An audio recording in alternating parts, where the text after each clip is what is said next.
முடிந்தது இந்தியாவோட சோலி. ஆனா என்றுமே முடியாத தொடர்கதை தான் எங்க கிங் கோலி அப்படின்ற மாதிரி 85வது 100 வேற லெவல் பேட்டிங். சரி, அந்த 100 டச் பண்ணுவாரா, இந்த கட்டத்துக்குள்ள டச் பண்ணுவாரா, அந்த காலகட்டத்துக்குள்ள டச் பண்ணுவாரா அப்படிலாம் பேசுறத விட ஒரே ஒரு வார்த்தை சொன்னா போதும் சார். அவர் டிஸ்டர்ப் பண்ணாம நீங்க ஃபிட்டா இருக்கிற மட்டும் ஆடுங்கன்னு சொன்னாலே அந்த 100 தாண்டி ஒரு ஜம்ப் அடிக்கக்கூடிய ஒரு மாபெரும் கிரிக்கெட்டர் தான் கிங் கோலி. அதுக்கு நேற்று ஒன்ஸ் தெரிஞ்சு போச்சு, இவ்வளவு பெரிய ஸ்கோரை நீங்க சேஸ் பண்ண போறீங்கன்னா அந்த மேட்ச்ல உயிரை கொண்டு வரக்கூடிய ஒரே பிளேயர் யாரா இருக்குன்னா விராட் கோலி தான். ஏன்னா சேசிங் கிங் அப்படின்றதால அவர் ஆடின விதமும் தெரிஞ்சு போச்சு. இனிஷியலா டப்பு ஆரம்பிக்கிறார் பாத்தீங்களா, இந்த தீப்புரி திருமுகம் பேட்டிங்க நம்ம மீண்டும் பார்த்தோம். 93 மிஸ் அவுட் பண்ணாரு. ஃபர்ஸ்ட் ஓடியில் அந்த 7 ரன் போச்சாடா அப்படின்ற மாதிரி நம்ம ஃபீல் பண்ணோம். கொஞ்சம் பொறுங்கவாய் அப்படின்ற மாதிரி அதுக்கும் சேர்த்து வச்சு ஒரு சூப்பர் இன்னிங்ஸ் கொடுத்திருக்காரு விராட் கோலி. இந்திய தொலைக்காட்சிகளில் முதல் முறையாக அப்படின்னு சொல்ற மாதிரி இந்திய கிரிக்கெட் வரலாற்றில் முதல் முறையாக மீண்டும் ஒரு மோசமான ரெக்கார்டை நம்ம கிரியேட் பண்ணிருக்கோம். அதாவது நம்ம ஊர் தான் நம்ம கோட்டை அப்படின்னு இருந்தது, இந்த பழகிந்த கோட்டையா மாறிட்டு இருக்கான்னு ஒரு அச்சம் வருது சார். நீங்க பாத்தீங்கன்னா ஒன்னும் இல்லை, இப்பதான் வந்து டெஸ்ட் சீரிஸ் பார்த்தோம். 25 வருஷம் கேச்சு சவுத் ஆப்பிரிக்கா கிட்ட வாங்கணும்.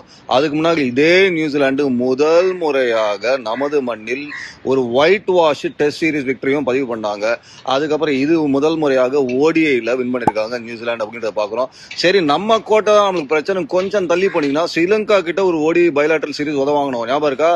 அதுவும் 27 வருஷம் கழிச்சு ஸ்ரீலங்கா வின் பண்ணி அது ஒரு பெரிய லெவல்ல செலிப்ரேட் பண்ணாங்க. அப்படின்ற போது எக்கச்சக்க மோசமான ரெக்கார்டை நம்ம கிரியேட் பண்ணிருக்கோம் சார். நியூசிலாந்து கிரிக்கெட் டீம் கலக்கிட்டாங்க. அதான் சில சமயம் பாத்தீங்கன்னா ஒரு தியேட்டருக்கு போவோம், இந்த படம் ரொம்ப சுமாரா தான் இருக்குமோ, தெரிந்த முகங்கள் இல்லையே அப்படின்னு சொல்லிட்டு உள்ள போயிட்டு வெளில வரும்போது ஆச்சரியத்தோடு அப்பா ஷமா படம் அப்படின்ற ஒரு ஃபீலிங் இருக்குதுல்ல, அது மாதிரி தான் இந்த நியூசிலாந்து கிரிக்கெட் டீம் முதல்ல இந்தியாவுக்கு வந்த போது என்னப்பா யாருமே இல்லை அப்படின்னு ஃபீல் பண்ணோம். வேற லெவல்.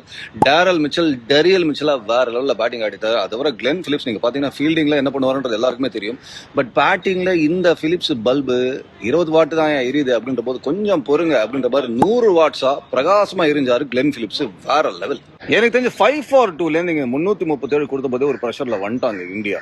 அது முதல் கட்ட தவறு. செகண்ட் என்னன்னு பாத்தீங்கன்னா, நீங்க சேசிங் விராட் கோலி என்ன பண்ணுவாருன்றது எல்லாருக்குமே தெரியும். பட் இந்த பக்கம் ஒரு நிதிஷ்குமார் நல்லா ஆடினாரு, தவறான டைம்ல அவுட் ஆனாரா, அதுதான் டர்னிங் பாயிண்டா, இல்ல ஹர்ஷித் ராணா அவுட் ஆனதுதான் டர்னிங் பாயிண்டான்னு கேட்டீங்கன்னா என்ன பொறுத்த வரைக்கும் முக்கியமான டர்னிங் பாயிண்ட் எதுனா KL ராகுல். ஏன்னா ஒரு டேரல் மிச்சில் ஒரு விராட் கோலி அளவுக்கு செம்ம ஃபார்ம்ல இருந்த பேட்டர் யாருன்னு பாத்தீங்கன்னா KL ராகுல். அந்த விக்கெட் தாங்க ஒரு முக்கியமான விக்கெட் ஃபார் நியூசிலாந்து. ஒரு ராகுல் செட்டில் ஆகி ராகுலும் விராட் கோலியும் ஒரு பார்ட்னர்ஷிப் பண்ணியிருந்தாங்கன்னா அசல்ட் அருமுகமா அந்த டோட்டல் அடிச்சிட்டு இருப்பாங்க. எனக்கு தெரிஞ்சு அதான் டர்னிங் பாயிண்ட். எனவே பொறுத்திருந்து பார்க்கலாம். இதுவாது பரவாயில்லங்க, 50% ஆடி தள்ளுபடியில வந்து ஒரு டீம் அவங்களே இந்த சீரீஸ் வின் பண்ணிட்டாங்க. T20 full team loading for New Zealand அப்படின்ற போது இன்னொரு சவால் காத்திருக்கு for India. Stay tune guys and have a nice day.